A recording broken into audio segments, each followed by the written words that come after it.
Don in London, hello. It's October the 6th, 2009. My video is all about recovery from addiction to either substance or behaviour. My substance of addiction, alcohol, my behaviour, I guess trying to be perfect.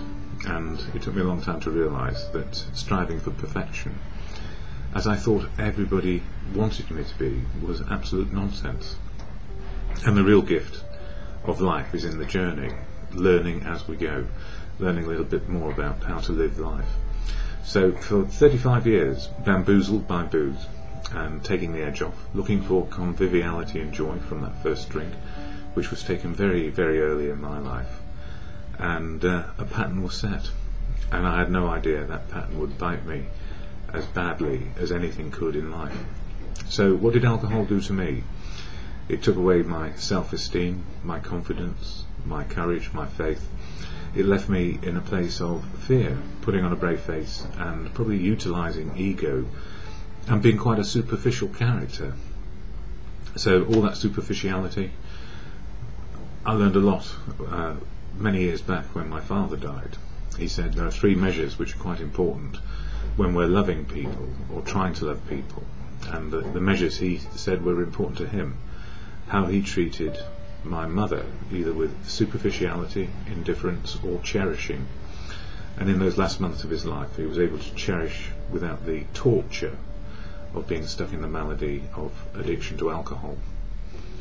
And they made their peace, and I made my peace with him too. But it then took me quite a while to realise that I also had a malady, an allergy to alcohol, and it was taking the edge off me completely. So my brave face, my ego and my fear stayed with me a number of years more, and it was only when I got to recovery that I realised that I'd been a very lonely person, fearful of losing love and never knowing quite how to love. Or at least I knew how to love and be loved, but it was maybe not as deep, or it was based on the wrong elements of living, which is around faith, courage and confidence and self-esteem. So these days, living one day at a time, what helps me keep in recovery? Well, simply family, community, society, professionals, and they all kept me alive long enough to find a fellowship, and that fellowship is Alcoholics Anonymous. I do not speak for AA, I share how it helps me make life work, and how the benefits are towards courage, faith and confidence to meet the day and live in the day, just a 24-hour program of living. And that seems to fit in with many, many philosophies of life. And AA is based on many, many philosophies of life, and it continues to change and grow as the fellowship people in it, that's me included, also grow. So on any given day we're as good as we are, and that includes the fellowship of AA. But it has some good principles, and around that, anonymity to find sanctuary, our personal truth, which we share with within the rooms of AA or with another person, and that's sacrosanct, anonymity of other people, but we can choose our personal path. So I choose to share about AA and how it works for me, and I always share the preamble of AA here because it slows me down into the moment of now. And the AA preamble or statement of intent goes like this: Alcoholics Anonymous is a fellowship of men and women who share their experience, strength and hope with each other, that they may solve their common problem and help others to recover from alcoholism. The only requirement for membership is a desire to stop drinking. There are no dues or fees for AA membership. We are self-supporting through our own contributions. AA is not allied with any sect, denomination, politics, organisation or institution, does not wish to engage in any controversy, neither endorses nor opposes any causes. Our primary purpose is to stay sober and help other alcoholics to achieve sobriety. So part of why I do these videos is my daily reflection and meditation, and I use the books of AA to help me make sense of my life on a daily basis and what I can and cannot do. So October, 10th month, for people in the fellowship, if they choose to, can do 12 steps of action to change attitude and behaviour. And this is the 10th month, and the 10th step of the programme, as it reads, is continue to take personal inventory, and when we were wrong, promptly admitted it. And goodness knows how many times I can be wrong on a daily basis, but that's the good news. At least these days I can recognise it, and not be fearful of it, and not put a brave face on, or feel guilt or shame. We're just merely learning, living in the now and living life. So, you know, this affliction or allergy or disease of alcoholism, it robbed me of so much for so long. The benefits, excuse me, where was I? Yes, I lost my place. Anyway, the readings of AA for today, and I was just helping another person in fellowship. Daily reflections, short and sweet today. It says facing ourselves. So yes, step 10, facing ourselves. And fear says, you dare not look. And it goes on to say, how often I avoided a task in my drinking days just because it appeared too large. Is it any wonder, even if I have been sober for some time, that I will act the same way when faced with what appears to be a monumental job, such as a searching and fearless moral inventory of myself?